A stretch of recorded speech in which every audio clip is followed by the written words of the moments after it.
중국에서 한국의 것을 자국 문화라 주장해 논란이 발생한 것은 오래전부터 지속되어 온 일입니다. 중국 인기 유튜버 시인은 한복이 중국 한나라 의복인 한푸에서 비롯된 것이다 라고 주장한 것에서부터 중국의 최대 포털 사이트 바이두는 백과사전 서비스에 판소리는 지린성과 랴오닝을 중심으로 퍼진 문화라며 2011년 국가문화유산으로 지정되었다라고 게재하기도 했는데요. 중국의 이러한 경솔한 행동은 한국의 K-팝이나 각종 영화 등이 한류 바람을 타고 전 세계에서 유명세를 떨치니 아시아권의 문화 중심이 한국 쪽으로 이동되는 것에 위기감을 느껴 견제를 하는 것이 아니냐는 비판의 목소리가 거센 상황인데요. 한편 최근 해외 유명 커뮤니티 사이트에 한 중국인의 글이 캡처되어 올라와 화제가 되었습니다. 한국인들은 석가모니가 한국인이라고 말한 적이 있지? 예수는 한국 혈통이고 칭기즈칸은 한국인이라고 말한다. 이와 같은 발언을 우리가 널리 외부로 퍼뜨려야 해. 이건 선전전쟁이야. 전쟁은 온갖 수단을 다 동원해야 한다. 희화화하는 것, 오명을 뒤집어 씌우는 것, 온갖 더러운 수단을 다 써야 해. 비록 헛소문을 퍼뜨린다 해도 이것이 지속되면 사실이 될 수 있어. 중국의 문화뿐만 아니라 다른 나라의 문화도 훔치고 있다는 것을 알려야 해. 해당 글을 요약하자면 대략 이러한 내용인데, 더러운 방법을 동원해서라도 한국하면 문화도둑이라는 이미지가 바로 떠올리게끔 세계에 각인시켜야 한다는 이 네티즌의 글이 소름이 끼치기도 하고 참 더럽고 치사하다는 생각을 지울 수가 없는데요.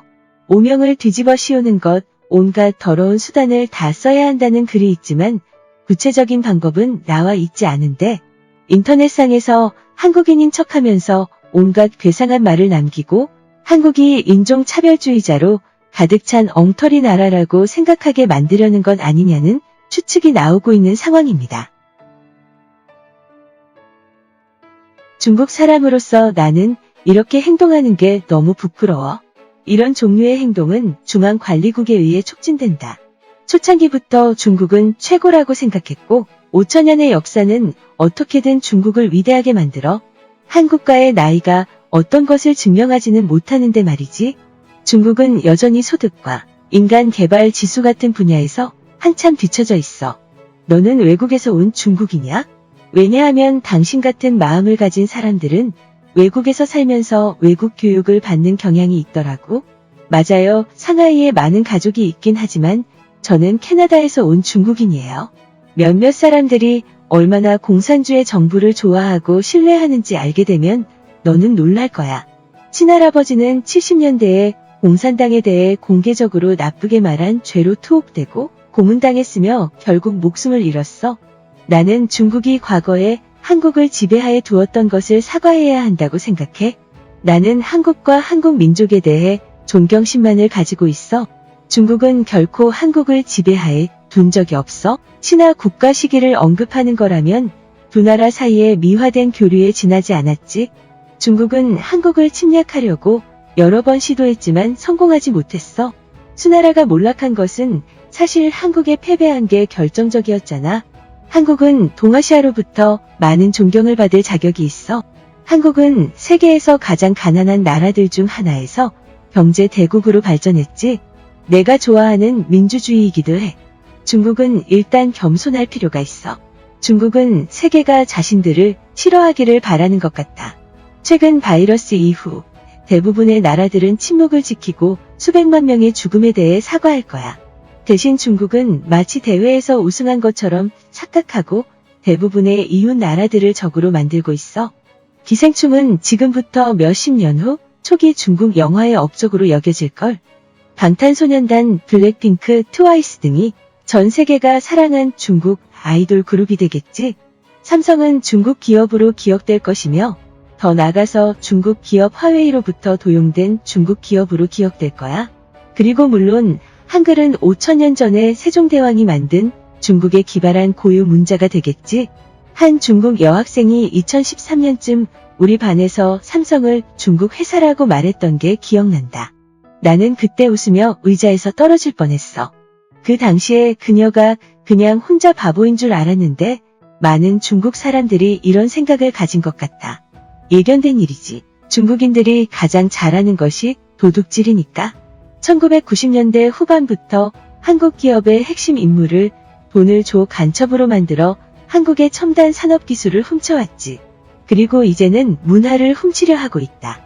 왜냐하면 중국은 자신들만의 문화가 없잖아. 중국 문화는 1960년대에 홍위병들에 의해 파괴되었다. 중국이 한국을 점령하려 한다면 아마도 3차 세계대전의 시작을 의미할 것이다. 한국은 전 세계가 인정하는 나라고 대만의 상황이 아니야. 만약 중국의 군대가 한국을 다시 침략한다면 핵전쟁으로 이어질 것이라고 확신한다. 중국계 필리핀인으로서 말해보자면 일부 중국인들은 다른 모든 민족을 아래로 본다.